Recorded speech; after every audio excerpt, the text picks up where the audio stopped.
The signal. The night sky above Patagonia was so clear it looked artificial. Stars shimmered like ancient runes etched into black glass. Dr. Lena Marquez sat alone in the control room of Observatorio de las Estrellas Caídas, an isolated but advanced SETI facility buried in the Andean foothills. She was supposed to be asleep. The AI monitoring system would alert her if anything significant came in, but she couldn't sleep. Not tonight. The static hum of the room comforted her more than the sterile silence of her quarters. Years ago, she would have called this insomnia. Now, it was instinct. The screen in front of her blinked. Then again. Ping. Pause. Ping ping. Pause. Ping. Lena's brow furrowed. Her fingers flew across the console, rerouting the signal through filters to rule out common anomalies. Satellites, echoes, ground interference. The pulse is repeated. Structured. Rhythmic. Intentional. That's not noise, she whispered, heart quickening. She expanded the waveform. It was composed of two frequencies modulating around a central carrier. The repetition wasn't arbitrary. It had mathematical spacing. Prime intervals. Like someone counting with the universe's fingers. Her breath caught. No way. She engaged the deep analysis protocol. The computer began mapping patterns, searching for linguistic roots, compressions, even emotional markers. As data streamed across the screen, Lena's disbelief turned to awe. This wasn't just a signal. It was a message. 20 minutes later, she stood in front of the facility's encrypted uplink, trembling as she typed the emergency broadcast code. Alert level, Sigma. Possible extraterrestrial signal detected. Lat, minus 45.1 degrees LON, minus 71.4 degrees time, 2246 Universal Time Coordinated. Dr. Lena Marquez, confirming intentional transmission. Repeat, intentional transmission. She pressed send. Within 10 minutes, the facility's lines lit up. First came the SETI Coordination Hub in California. Then Geneva. Then NASA, ESA, CNSA.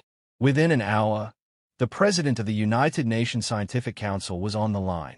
The message had gone global and viral. Lena leaned back in her chair as the world woke up. Everyone wanted answers. By dawn, the analysis was complete. The source of the signal had been triangulated. A non-terrestrial object had entered Earth's orbit 3 hours ago. Cloaked in radar-reflective material, it had gone undetected until Lena's instruments caught the narrow-band transmission it emitted every 12 minutes. It wasn't just passing by.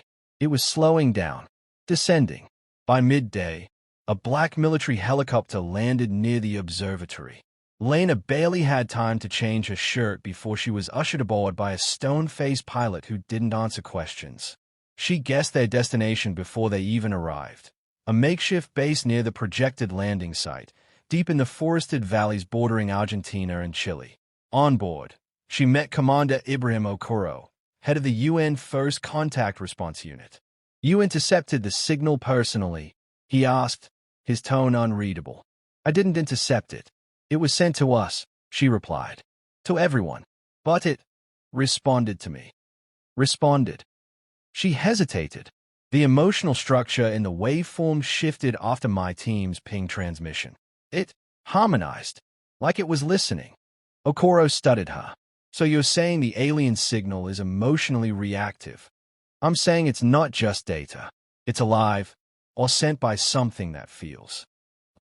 By nightfall, the object entered the atmosphere. Satellites tracked its descent. It fell in a controlled arc, never igniting, never panicking the world's population. It moved like it belonged, like it knew how not to be feared. Then it landed, not with a crash, but like a feather touching water, a silent touchdown in a forest clearing south of the Ison region. Drones confirmed its position. It was an oblong shape, metallic but shifting, almost organic in design, like a seed from a tree that grew in space. Lena stewed with a team of scientists, soldiers, and linguists in a secure perimeter. Everyone wore earpieces, hazmat suits, and expressions of barely concealed panic. It didn't move. Then, after 6 long hours, it opened. The outer shell peeled away like petals blooming under moonlight.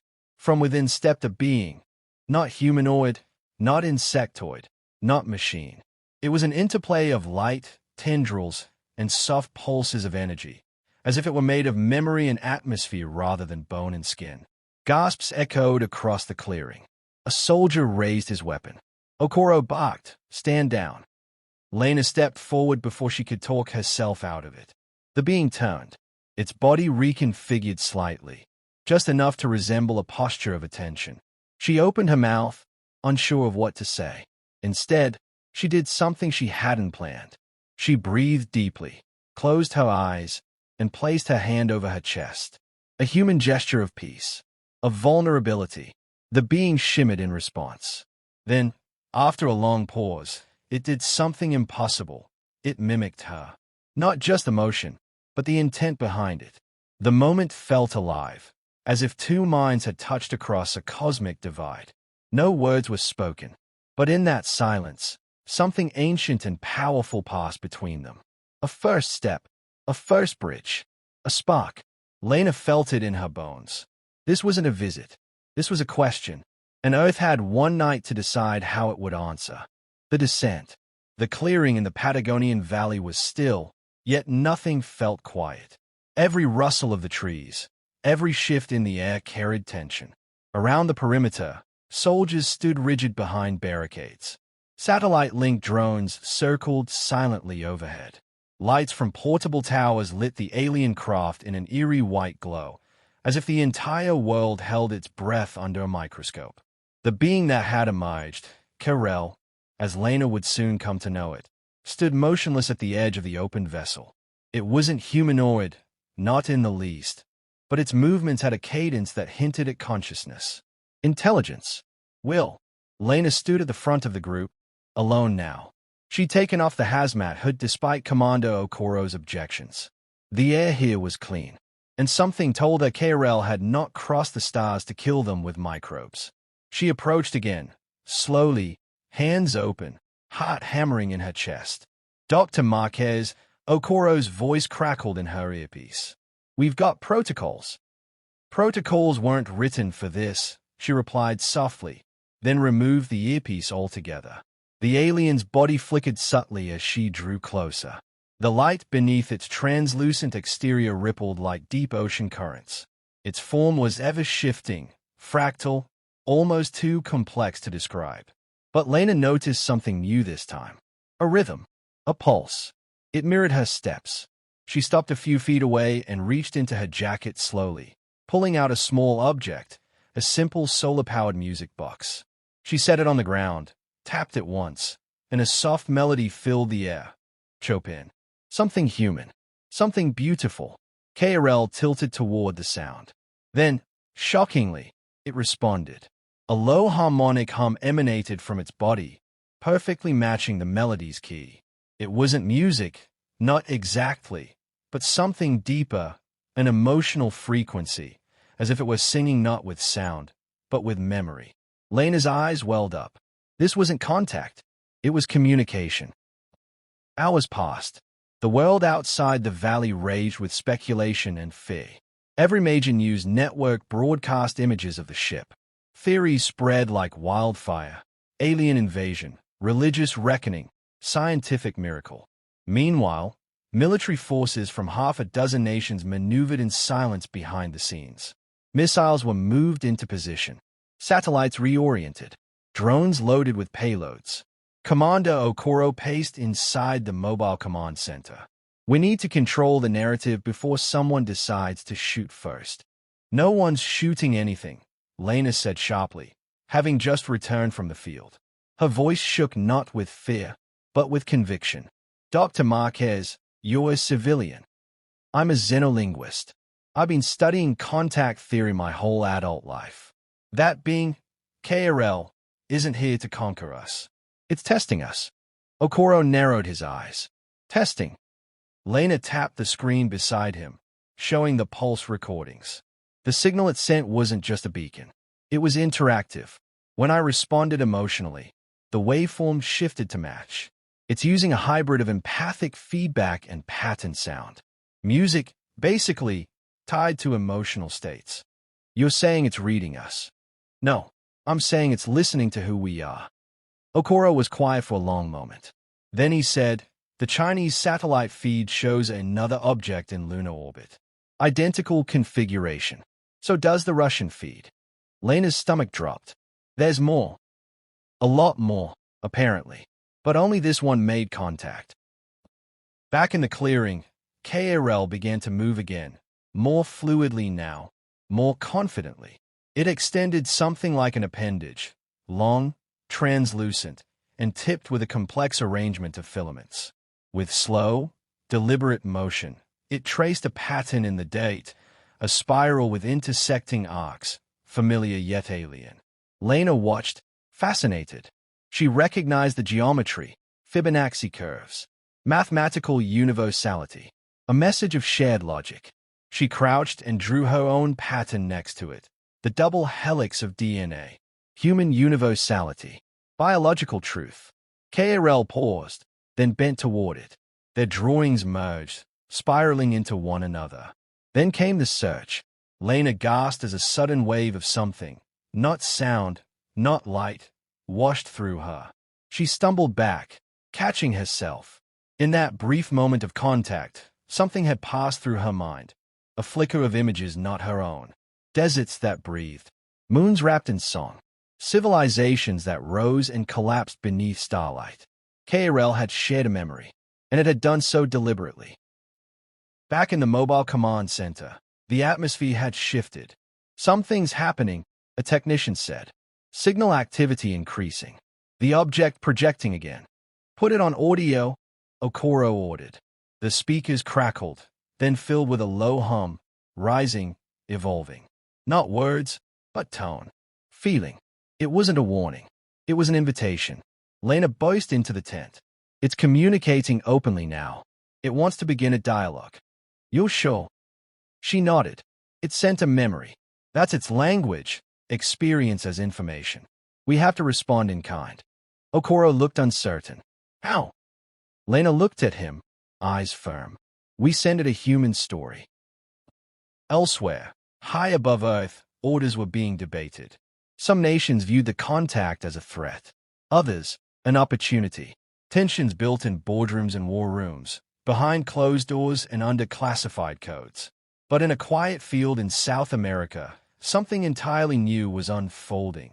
Not with lasers or demands, but with silence, music, and meaning.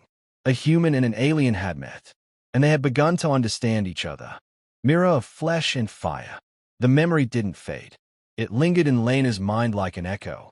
Alien suns, oceans of crystal, entire worlds flickering into dust. It hadn't just been an image. It had felt real, every loss, every triumph, every silence. She sat alone now on a supply crate near the edge of the camp, watching KRL as it stood beneath a makeshift canopy. Despite its strange appearance, there was a stillness to it. Poised, present, the kind of stillness that carried centuries inside it. Lena rubbed her temples, trying to make sense of what had happened. KRL hadn't spoken, hadn't made a sound in any language she could identify. And yet, they were communicating, not with words, but with something older. Emotion shaped into structure. She was beginning to realize KRL wasn't transmitting information. It was offering a mirror, letting her see its history, its species, its fate. And in doing so, it was silently asking, "Who are you?" Inside the command center, the conversation was turning. "We can't just stand here hoping for hand-holding," barked General Petrov, the Russian liaison. His voice came through a secured line, hollow but sharp. "We have an unidentified vessel of advanced origin, foreign to all known systems, landed on Earth. That is a security threat." "It hasn't harmed anyone," Okoro replied. "In fact, it allowed contact. Dr. Marquez believes." "I don't care what the linguist believes," Petrov interrupted. "If it leaves that site without our authorization, we neutralize it." Lena entered the room as that last word landed like a hammer. "Neutralize what?" she asked. Okoro motioned for calm. "Just a contingency. You think we can contain something that crossed interstellar space to get here?" Her voice rose, frustration bubbling. This isn't a drone or a probe. It's alive. A representative of a species that thinks, feels, remembers. Petrov's voice crackled again. Feelings don't change physics, Dr. Marquez. We have to prepare for worst-case scenarios. Lena's hands clenched. The worst-case scenario is us. If we panic and shoot at something we don't understand, we'll prove we're not ready. That's what this is, a test. K.A.R.L. said as much. Not in words, but in meaning. Okoro studied her for a moment. What kind of test? She took a breath. They met other species before, and all of them failed. They are looking for someone different, someone better. Outside, K.A.R.L. shifted again. Lena watched as it traced another pattern in the dirt. This one was more complex, spirals inside spirals, but broken. Some ended abruptly. Some looped back into themselves. And at the center, an open circle. Lena realized what it was. A timeline.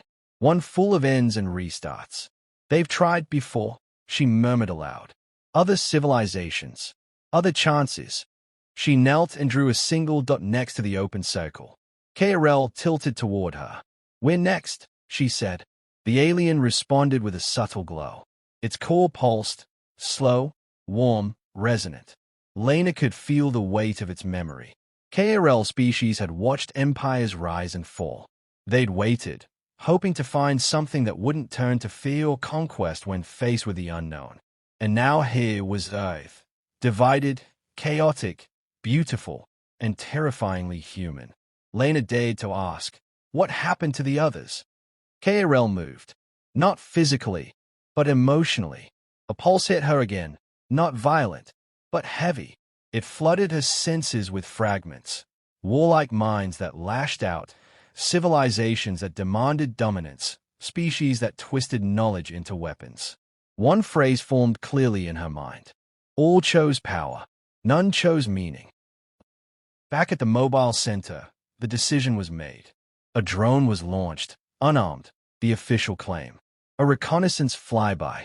But Lena had seen enough covert ops to know better. When the drone broke through the tree line at high speed, K.A.R.L. reacted instantly.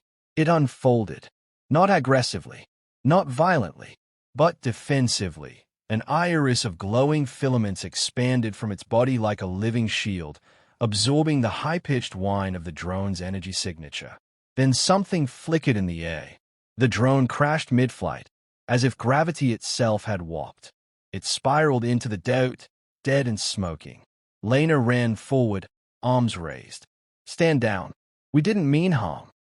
K.A.R.L.'s body remained expanded, core glowing brighter than before. The patterns in the soil crackled with energy. It wasn't angry, but it was alert now. Wary. Another memory pulse hit her. This one stronger, harsher. A city, alien but alive. Lights, music, then destruction. Not from K.A.R.L.'s people, but from outsiders. Visitors. The city falling. Hope turning to dust. They had trusted before, and paid for it. K.A.R.L. looked at Lena, its core flickering rapidly. Then, without warning, it stepped forward. Lena didn't move. Her instinct screamed, but she held her ground. The being approached her, towering, strange, radiant. Then it paused, just inches from her, and something opened in its chest. A void of shifting light, patterns forming and dissolving. Lena saw flashes again. K.A.R.L.'s world, its people, a collapse of something sacred. She understood now. It wasn't just sharing. It was grieving. K.A.R.L. was the last of its kind. The others had faded, scattered, or perished in the wake of failed alliances. This mission, this contact, was not diplomacy. It was desperation. K.A.R.L. wasn't just offering knowledge. It was offering everything it had left. Lena knelt slowly and reached toward it. Not to touch, but to show. I see you. I hear you. K.A.R.L.'s light dimmed to a soft glow. A single pulse crossed between them. Then you must choose. The fracture point. The forest was no longer still. Choppers rumbled overhead. Ground tremors vibrated through the soil beneath Lena's feet. Military vehicles lined the ridgeline, their presence loud and unmistakable. In less than 12 hours, What had started as a contact mission had become a standoff. KRL remained motionless at the center of the clearing, light core pulsing with low frequency. It wasn't fear. It was disappointment. Hurt. A quiet withdrawal. Lena stood at the perimeter, arms crossed, heart pounding. They think this is containment, she muttered. It's not. It's a threat. Commander Okoro appeared beside her, his brow heavy with tension. This wasn't my call, he said. Higher-ups decided to escalate. It's not escalation. It's sabotage, Lena shot back. KRL came to listen, to understand us. And now we're pointing guns at it. Okoro exhaled slowly. You said it's a test. Maybe this is part of it. Lena turned to him. No. The test is how we respond to fear. And we're failing. A team of soldiers moved into the clearing. Slowly, cautiously, weapons lowered but not holstered. Lena sprinted to intercept them. You can't go near it, she shouted. The lead officer ignored her. Dr. Marquez, please step aside. She blocked their path. It's reading our emotional state. Every aggressive step you take only proves its point. The officer hesitated. Then a command crackled through his earpiece, and he pressed forward. KRL's body reacted immediately. The air shimmered as a wave of invisible pressure pulsed from its form. Leaves fluttered upward. Gravity seemed to bend. The soldiers froze, gripping their rifles. One of them dropped to his knees, overwhelmed by the weight of the sensation. Fall back, the officer yelled. But it was too late. From KRL's body, a burst of radiant energy arced outward, not to attack, but as a barrier, a dome of refracted light shielding it from contact. Inside it, KRL began to collapse. Not physically, emotionally. Its core dimmed, its patterns scrambled. The light that had once moved in graceful, fluid loops now spasmed with jagged interference. It was breaking under the strain. Lena didn't hesitate. She rushed through the flickering dome, and it let her pass. Inside, the air felt thick, electric. KRL was trembling, its body shrinking inward, fracturing like glass under stress. She reached out instinctively, not to touch, but to offer presence. You don't have to retreat, she whispered.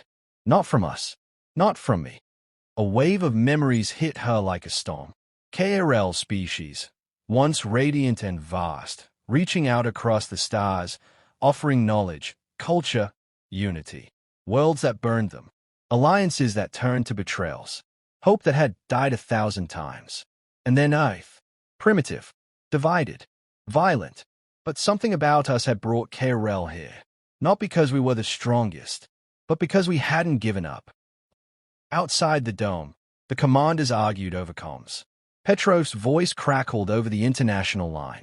You had one job, Okoro. Secure the site. Maintain authority.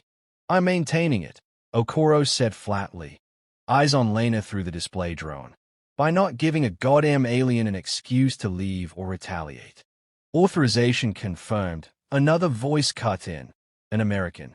Drone strike inbound. Okoro snapped to his tech. What? From where? A map lit up with a red arc. A drone had been launched from an offshore carrier group. ETA, 90 seconds. Oh no, Lena breathed. She looked up at KRL. You have to protect yourself. KRL didn't move. You can't just shut down. Another pulse came. Weak, fragmented. We were wrong. Lena's throat tightened. No, you were right. You saw something in us. I don't know what it was, but you came here because we still try. We still believe. You can't give up now. The alien turned to her, flickering weakly. Lena thought fast. She tapped her chest, then tapped KRL's glowing core. Human and alien. We choose how this ends. The first missile screamed in from the horizon. A streak of light barely visible, except to KRL. Its form snapped upward, energy surging. The protective barrier fled. Lena turned and screamed into her open comm. Abort. Abort the strike. It's not fighting back. The blast hit. A deafening roar rocked the valley. Fire bloomed skyward. Dust and earth exploded outward in a shockwave that knocked everyone to the ground. And then silence. Smoldering smoke rose from the impact site. Lena pushed herself up, ears ringing, eyes wide.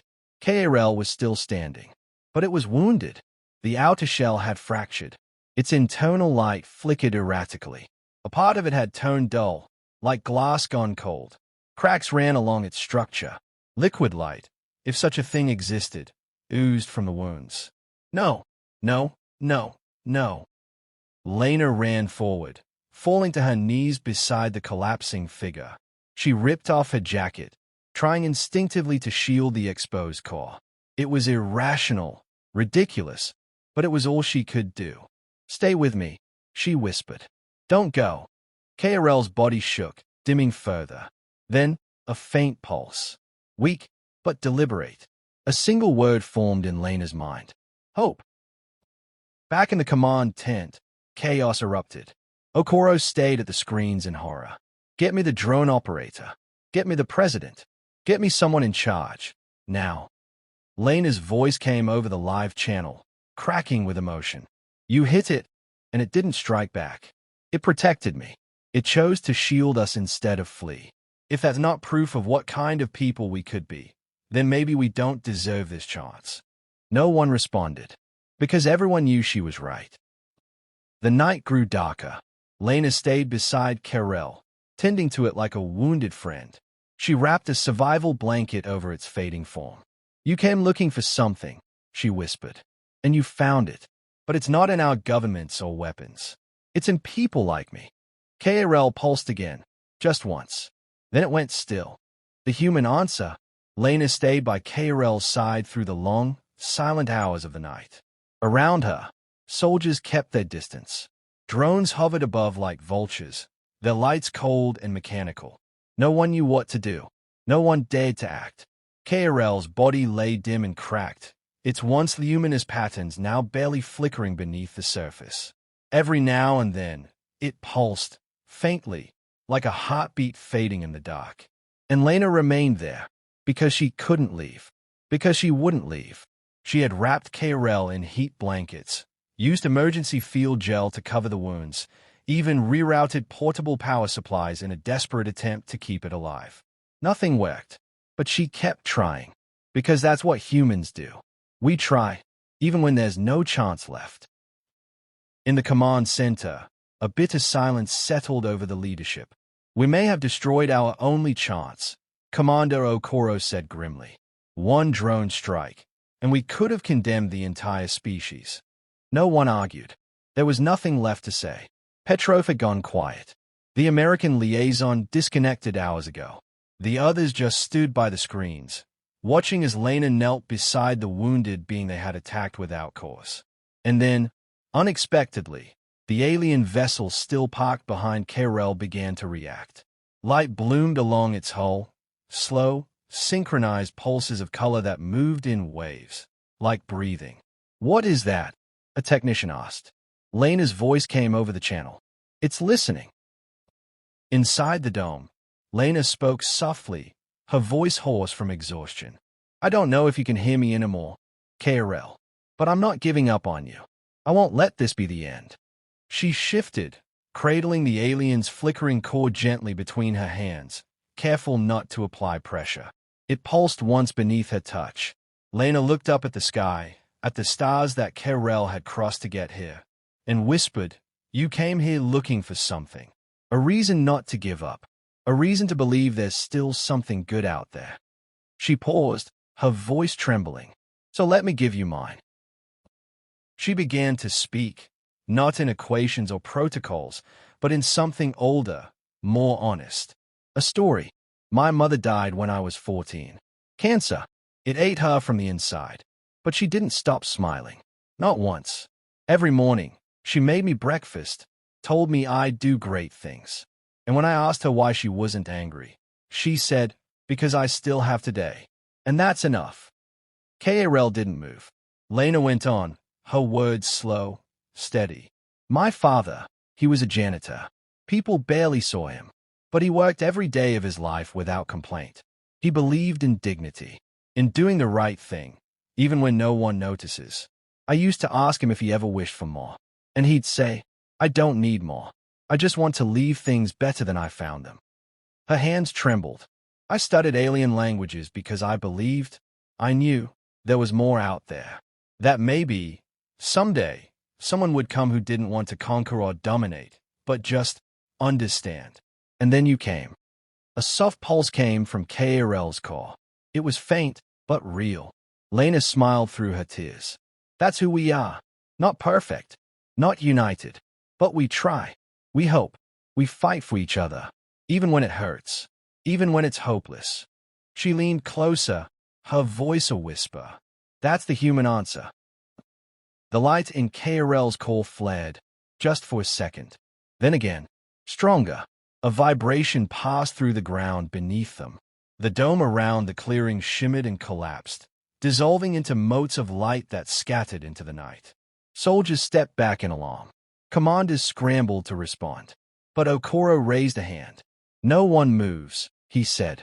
The alien vessel behind KRL began to unfold, its exterior shifting, opening like a mechanical flower. A beam of golden light stretched from its center, bathing KRL's body in warmth. Lena stepped back as KRL slowly lifted into the air, weightless, radiant, whole. Its body reformed in pieces, lines of glowing circuitry stitching across its surface like flowing ink. The cracks closed. The light within grew stronger, deeper, and then it spoke. Not aloud, but into every mind present. We have seen your wars, your cruelty, your collapse, but we have also seen your hands. You hold memory with reverence. You hold pain with purpose. You choose compassion, even when it is not earned. You are not the strongest, but you are the most dangerous, because you hope. Lena stayed up in wonder. The air shimmered. The alien ship began transmitting a new signal, one far more complex than the first. A cascade of interstellar frequencies, bursting out across space. A message, not of warning or fear, but of invitation.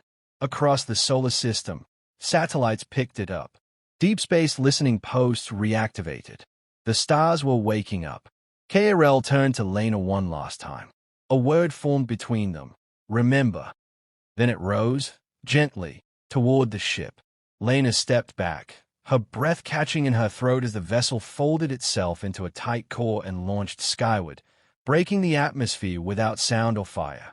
Gone, but not forever. Hours later, as the sun rose over the clearing, Lena stood alone in the place where it all happened. The grass still shimmered faintly from the ship's departure. The air still held that strange stillness. Commander Okoro walked up beside her. They're calling it the night of first contact, he said. Lena nodded. It was more than contact. He looked at her. You told a story. Save an alien with it. No, she said quietly. I showed it what being human really means. Echoes across the stars. The world changed overnight. For the first time in human history, the question, are we alone, was answered, not with speculation or blurry photographs, but with truth. Alien life existed. Intelligent, ancient, wounded, and now aware of us. And more than that, they had judged us worthy. News outlets called it a miracle. Governments called it a crisis. Social media flooded with conspiracy theories or fear reverence. But no matter the spin, one fact couldn't be ignored. A ship had come, and it had left, not in retreat, but in recognition, and it had left a signal behind. The signal continued to pulse from orbit, relayed from distant satellites, and beamed back down to Earth. The data stream was incomprehensible at first, layered, multidimensional, full of shifting patterns and embedded structures. But it wasn't a cipher to be cracked. It was a gift. Inside were blueprints, images, and memories.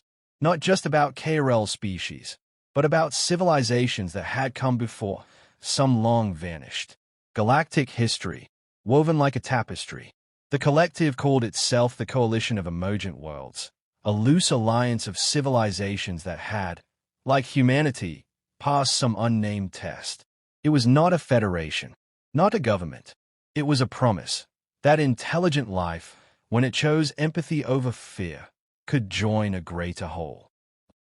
Lena sat in a temporary lab facility constructed on the edge of the clearing, surrounded by screens, translators, and exhausted scientists trying to make sense of the signal. She wasn't exhausted. She was alive. KRL's departure had left her hollow and full all at once, like something had opened inside her that she hadn't known was closed. She was watching the memory stream KRL had left for her, again. A moment from its homeworld, vast crystalline canopies stretching toward 3 suns, children, or something like children, floating on currents of gravity, their laughter not sound, but light.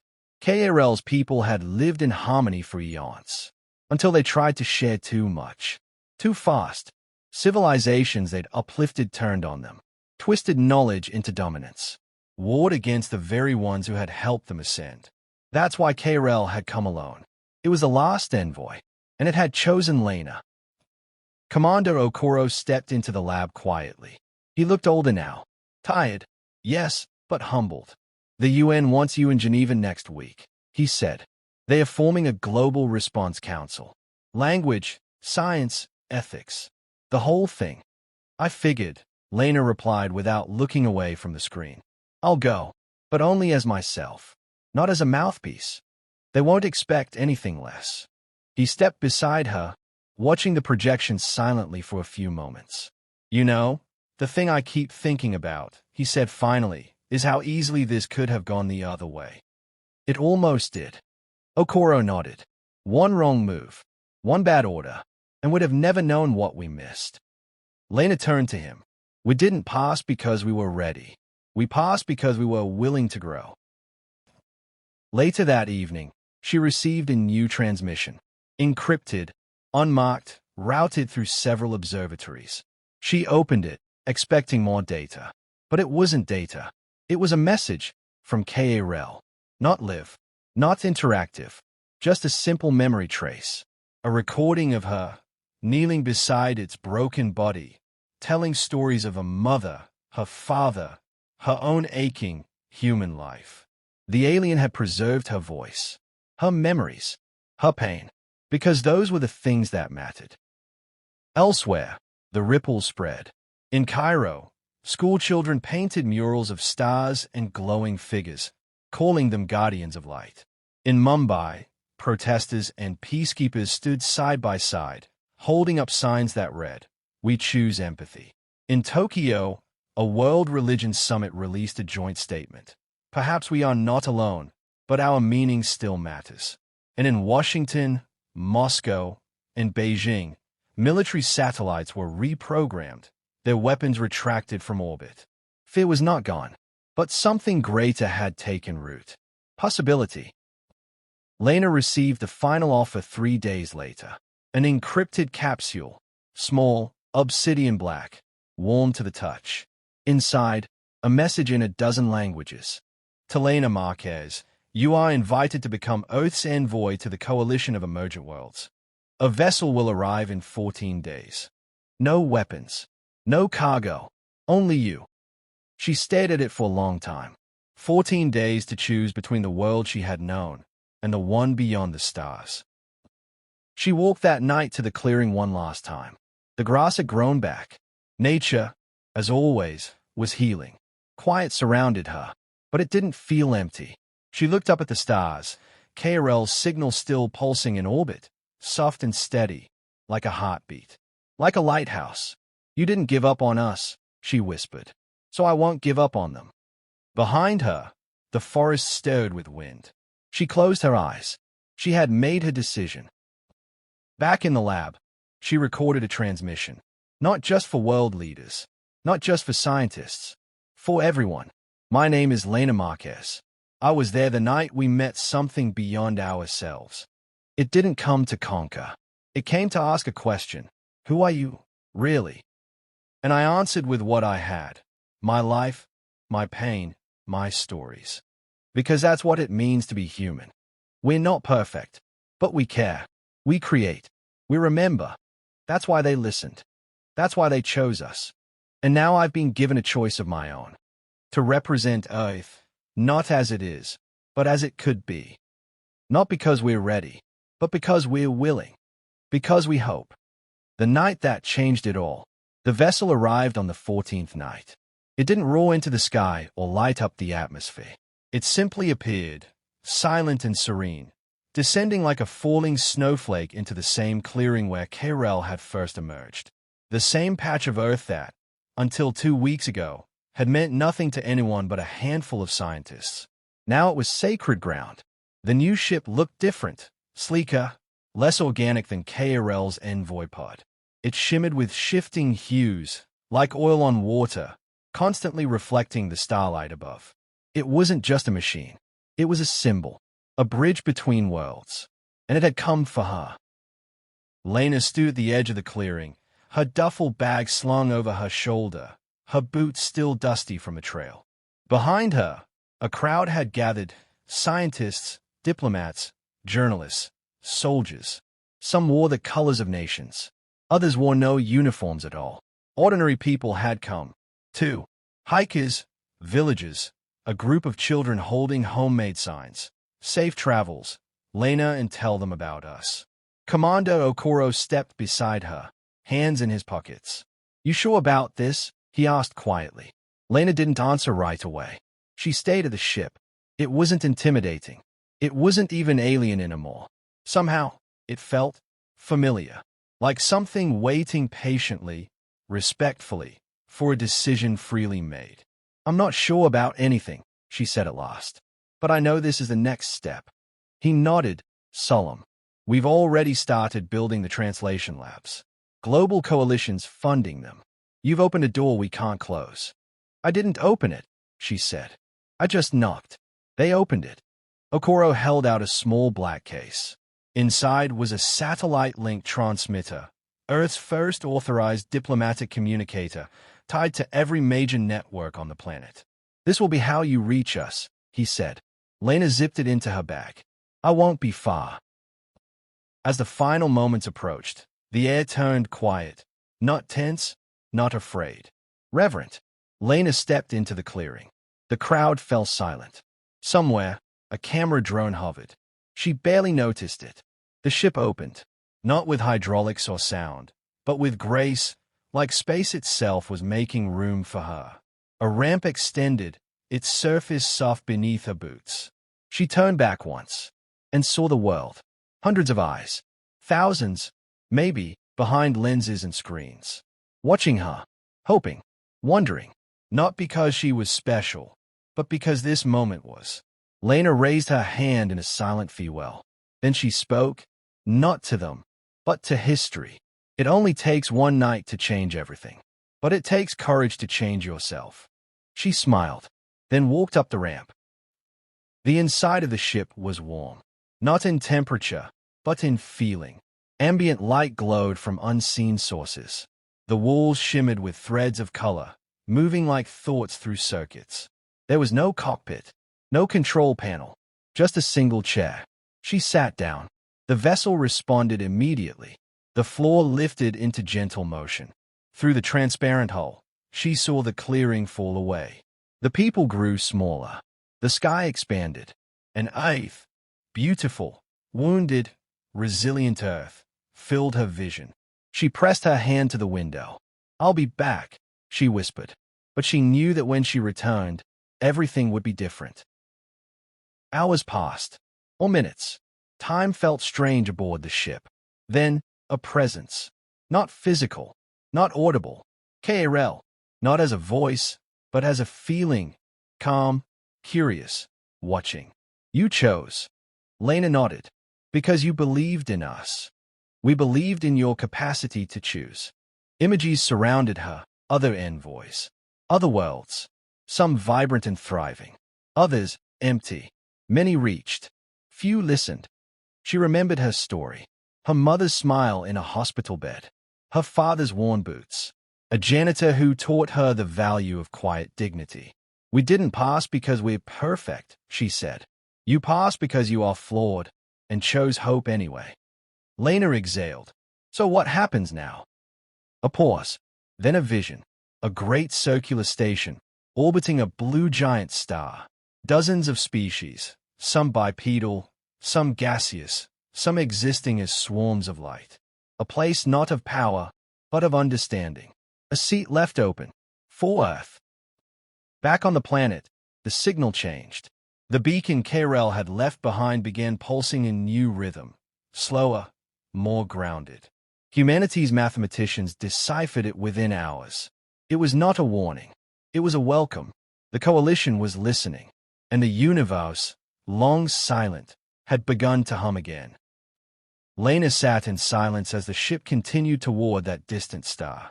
Her world, a swirl of oceans, deserts, cities, and people, shrunk behind her. But it didn't feel like she was leaving. It felt like she was carrying it forward. All of it. The chaos and the kindness. The fire and the music. The grief and the stories. Humanity. She reached into her bag and pulled out something small. Her mother's music box. Wound it. Let the soft melody fill the air. KRL listened. So did the stars. Far below, on Earth, a little girl in Buenos Aires looked up at the sky. Her mother stood beside her. She's going to tell them about us. The girl nodded. I hope they like stories. The stars twinkled in response. And so it was. One night, one voice, one story. That changed everything. Forever.